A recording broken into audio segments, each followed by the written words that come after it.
হরে কৃষ্ণা। রাধে রাধে বন্ধুরা। আসছে মোক্ষদা একাদশীর দিন।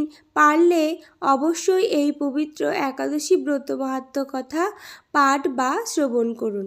এখন চলছে মার্গশীর্ষ মাস। মার্গশীর্ষ অর্থাৎ অগ্রহায়ণ মাসের শুক্লপক্ষের একাদশীর নাম হলো মোক্ষদা একাদশী। পুরাণ অনুসারে যিনি মোক্ষদা একাদশীতে উপবাস করে শ্রীহরির পূজা করেন তিনি সর্বদা ভগবান বিষ্ণুর আশীর্বাদ পান এবং উপবাস পালনকারী কর্মের বন্ধন থেকে মুক্তি পায় এবং মৃত্যুর পর সে মোক্ষ লাভ করে। ধর্মীয় বিশ্বাস অনুসারে মোক্ষদা একাদশীর উপবাস করলে যে কোনো ব্যক্তির লোভ, আসক্তি, হিংসা ও সমস্ত পাপ দূর হয়। এই উপবাসের প্রভাবে যে কোনো কঠিন পরিস্থিতি আমাদের জন্য অনুকূল হয়ে ওঠে। এই দিনে যারা লক্ষ্মীনারায়ণের পূজা করেন তাদের ধন ও সৌভাগ্য বৃদ্ধি পায়। তাই ভক্তি সহকারে এই মোক্ষদা একাদশী ব্রত পালন করা আমাদের সকলের জন্য অত্যন্ত গুরুত্বপূর্ণ। দর্শক বন্ধুরা, কৃপা করে সকলে একাদশী ব্রত পালন করবেন। রাধে রাধে দর্শক বন্ধুরা, আমি মিতা। আজকের এই ভিডিওতে আপনাদের স্বাগত জানাই। বন্ধুরা, আশা করি গোবিন্দের কৃপায় আপনারা সকলে খুব ভালো আছেন।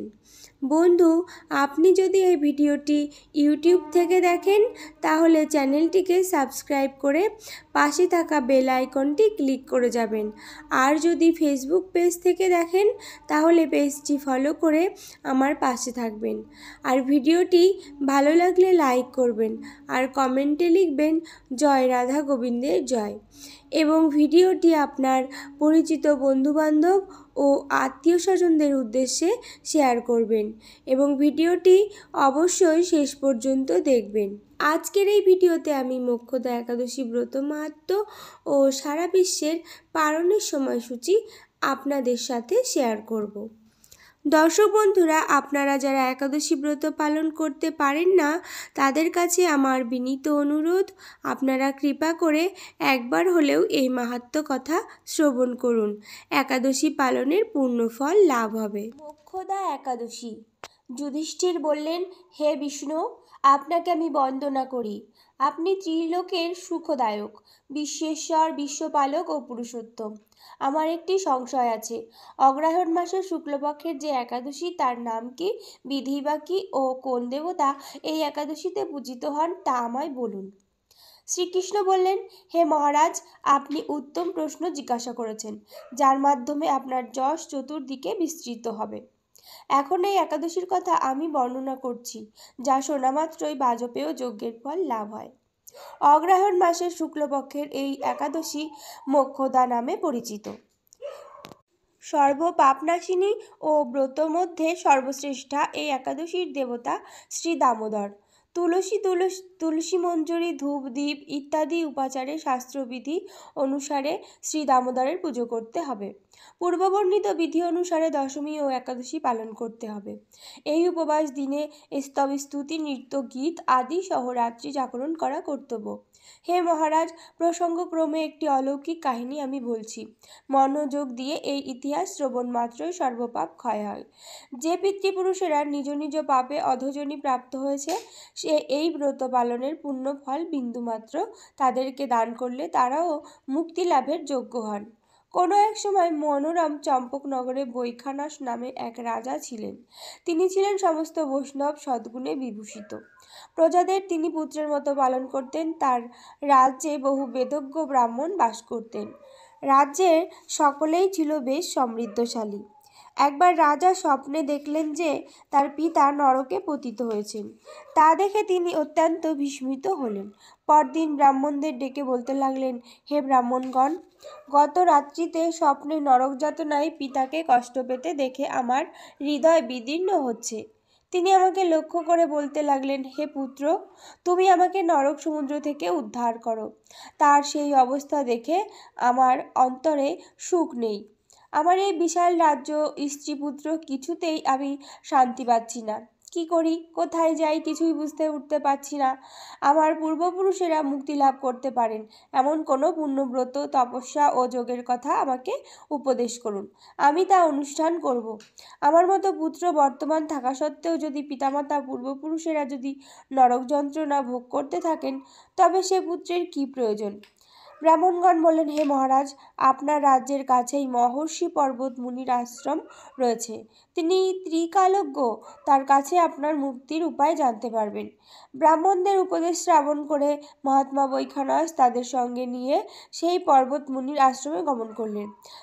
তারা দূর থেকে ঋষিবরকে সাষ্টাঙ্গ প্রণাম করে তার কাছে গেলেন। মুনিবর রাজার কুশল বার্তা জিজ্ঞাসা করলেন। রাজা বললেন, হে প্রভু, আপনার কৃপায় আমার সবই কুশল। তবে আমি একদিন স্বপ্নযোগে পিতার নরক যন্ত্রণা ও কাতর আর্তনাদ শুনে অত্যন্ত দুঃখী ও চিন্তাগ্রস্ত হয়েছি। হে ঋষিবর, কোন পুণ্যের ফলে তিনি এই দুর্দশা থেকে মুক্তি পাবেন, তার উপায় জানতে আপনার শরণাগত হয়েছি। রাজার কথা শুনে পর্বতমুনি কিছুক্ষণ ধ্যানস্থ হয়ে বললেন, হে মহারাজ, পূর্বজন্মে তোমার পিতা অত্যন্ত কামাচারী হওয়ায় তার এরকম অধোগতি লাভ হয়েছে। এখন এই পাপ থেকে মুক্তির উপায় বর্ণনা করছি। অগ্রহায়ণ মাসের শুক্লপক্ষের মোক্ষদা একাদশী পালন করে সেই পুণ্যফল পিতাকে প্রদান করো। সেই পুণ্য প্রভাবে তোমার পিতার মুক্তি লাভ হবে। মুক্তির কথা শোনার পর রাজা নিজ গৃহে ফিরে এলেন। সেই পবিত্র তিথির আবির্ভাবে তিনি স্ত্রী পুত্রাদি সহ যথাবিধি মোক্ষদা একাদশী ব্রত পালন করলেন। ব্রতের পুণ্যফল পিতার উদ্দেশ্যে প্রদান করলেন। ওই পুণ্যফল দানের সঙ্গে সঙ্গে আকাশ থেকে পুষ্পবৃষ্টি হতে লাগলো। হে পুত্র, তোমার মঙ্গল হোক। এই বলতে বলতে বৈখানস রাজার পিতা নরক থেকে মুক্ত হয়ে স্বর্গে গমন করলেন। হে মহারাজ যুধিষ্ঠির, যে ব্যক্তি এই মঙ্গলদায়িনী মোক্ষদা একাদশী ব্রত পালন করে তার সমস্ত পাপ বিনষ্ট হয় এবং মৃত্যুর পর মুক্তি লাভ করে। এই ব্রতের পূর্ণ সংখ্যা আমিও জানি না। চিন্তামণির মতো এই ব্রতটি আমার অত্যন্ত প্রিয়। এই ব্রত কথা যিনি পাঠ করেন এবং যিনি শ্রবণ করেন, উভয়ই বাজপেয় যজ্ঞের ফল প্রাপ্ত হন। এবার আপনারা পারণের সময়সূচি জেনে নিন। প্রথমে স্থান, মাঝে একাদশীর তারিখ এবং শেষে পারণের সময়সূচি। বাংলাদেশ 7টা থেকে 9টা 58, পশ্চিমবঙ্গ 6টা 30 মিনিট থেকে 9টা 42, দিল্লি 7টা 4 থেকে 10টা 31, বৃন্দাবন 7টা থেকে 10টা 28, উত্তরপ্রদেশ 6টা 47 থেকে 10টা 16, মুম্বাই মহারাষ্ট্র 7টা 2 থেকে 10টা 42, পুনে 6টা 57 থেকে 10টা 38, নাগপুর 6টা 41 থেকে 10টা 18, চেন্নাই 6টা 30 থেকে 10টা 8, ভুবনেশ্বর 6টা 30 থেকে 9টা 51, ঝাড়খণ্ড 6টা 30 থেকে 9টা 54, বিহার 6টা 30 থেকে 9টা 55, ছত্তিশগড় 6টা 30 থেকে 10টা 7, শিলং 6টা 30 থেকে 9টা 30, গুয়াহাটি 6টা 30 থেকে 9টা 31, আগরতলা 6টা 30 থেকে 9টা 31, মিজোরাম 6টা 30 থেকে 9টা 24, মণিপুর 6টা 30 থেকে 9টা 21, নাগাল্যান্ড 6টা 30 থেকে 9টা 20, অরুণাচল প্রদেশ 6টা 30 থেকে 9টা 25, সিকিম 6টা 30 থেকে 9টা 45, উত্তরাখণ্ড 7টা থেকে 10টা 24, হিমাচল প্রদেশ 7টা 11 থেকে 10টা 33, পাঞ্জাব 7টা 16 থেকে 10টা 40, হরিয়ানা 7টা 9 থেকে 10টা 35, রাজস্থান 7টা 13 থেকে 10টা 43, গুজরাট 7টা 14 থেকে 10টা 49, মধ্যপ্রদেশ 6টা 48 থেকে 10টা 22, হায়দ্রাবাদ 6টা 36 থেকে 10টা 18, বিশাখাপত্তনম 6টা 30 থেকে 10টা, গোয়া 6টা 50 থেকে 10টা 35, ব্যাঙ্গালোর 6টা 32 থেকে 10টা 19, কেরালা 6টা 32 থেকে 10টা 22, জম্মু কাশ্মীর 7টা 23 থেকে 10টা 44, আন্দামান নিকোবর 6টা 30 থেকে 9টা 18, নেপাল 6টা 45 থেকে 10টা 13, ভুটান 7টা থেকে 10টা 10, শ্রীলঙ্কা 6টা 30 থেকে 10টা 7, মালদ্বীপ 6টা 3 থেকে 10টা, মায়ানমার 7টা 30 থেকে 10টা 9,